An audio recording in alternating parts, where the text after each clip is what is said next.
Every risk that I took, it's all worth it. Abbas Karimi fled Afghanistan at age 16. Now he's representing the Refugee Paralympic Team at Tokyo 2020. But Abbas Karimi said that when his mother gave birth to him in Afghanistan, his parents were riddled with anxiety. Karimi was born without arms, diagnosed with congenital and deficiency. Despite their initial worries, Karimi said his family decided to raise him like the rest of his siblings, pouring as much love and support into their child as possible. That was his expectation from all my family, and that's what they did. They raised me and I was just like a normal child, Karimi added. But Karimi's parents couldn't protect him from the relentless abuse he received from kids at school. As a result, he took up kickboxing when he was 12, in order to protect himself from the bullies. People were judging me every time that I was going outside, he said. The kids were calling me armless, crippled. It made me angry, he said. That's why I wanted to learn martial arts. I wanted to defend myself. Finding refuge in the water from the age of about 8, Karimi said he would skip school and go out with his friends to swim in the local river. When Karimi was 13, he said his brother constructed a 25-meter swimming pool for the local community, and he started to realize the power he possessed in his lower body. As a kid, I started going to school, and somehow my family and myself, I found out that, okay, I don't have arms, but I have my feet, he said. I think that's how it started my interest. I feel good in the water, but I never had to believe in myself that as a kid that I could learn swimming without arms, until my brother he built a pool.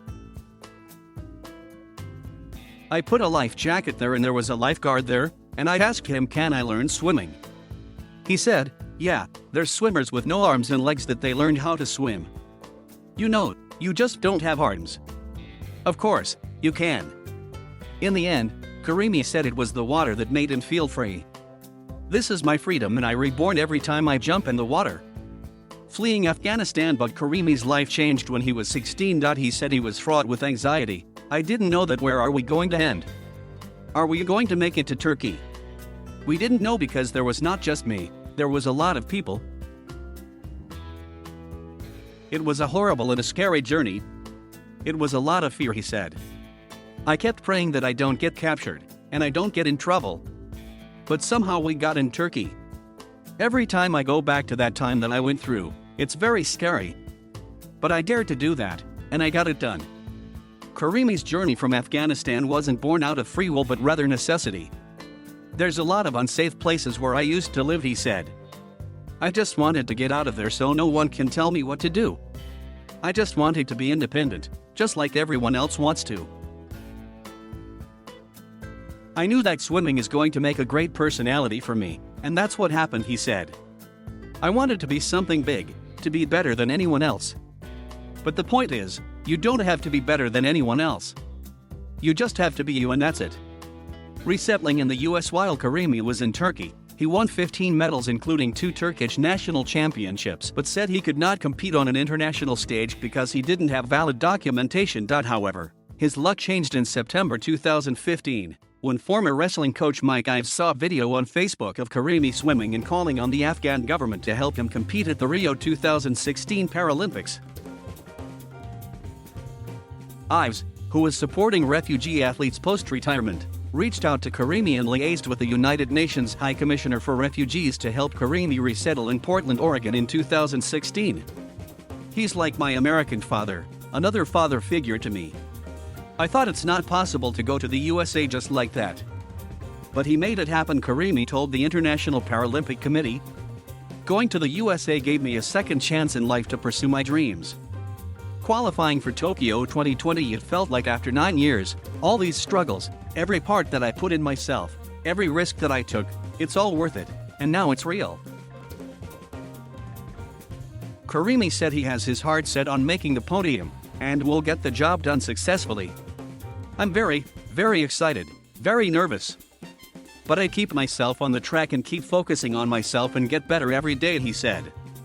Before I retire, I have to win that Paralympic medal, and that's how I want to leave my legacy.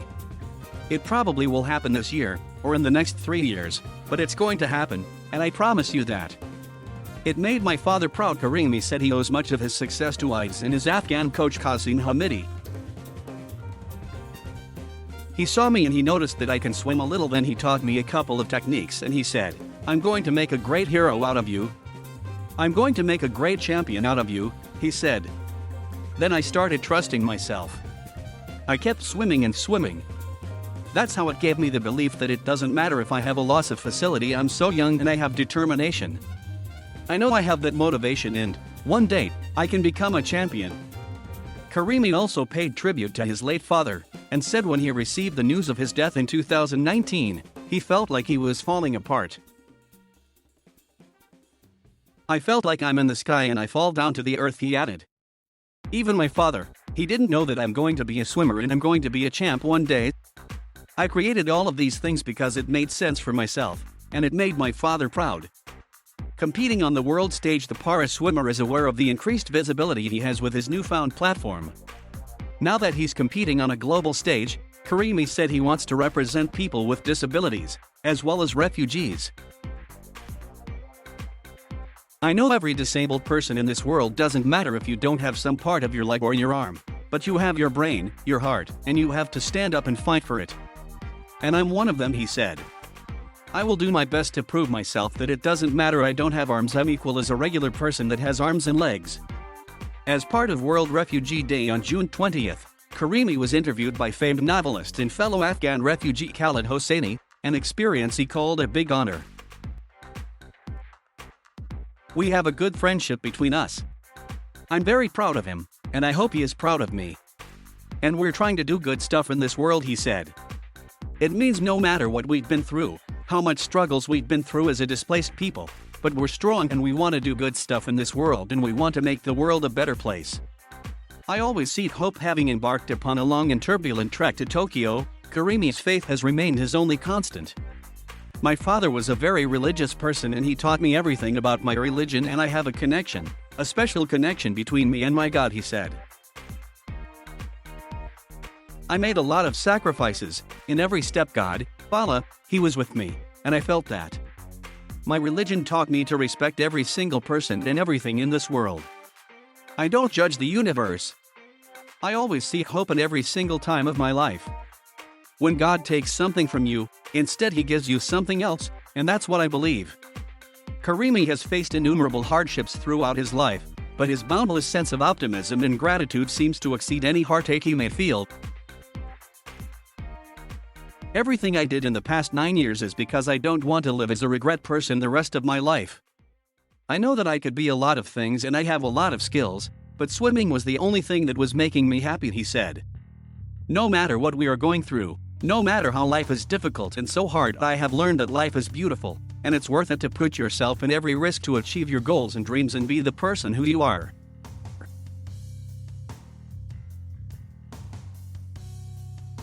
Thank you for watching. Please subscribe.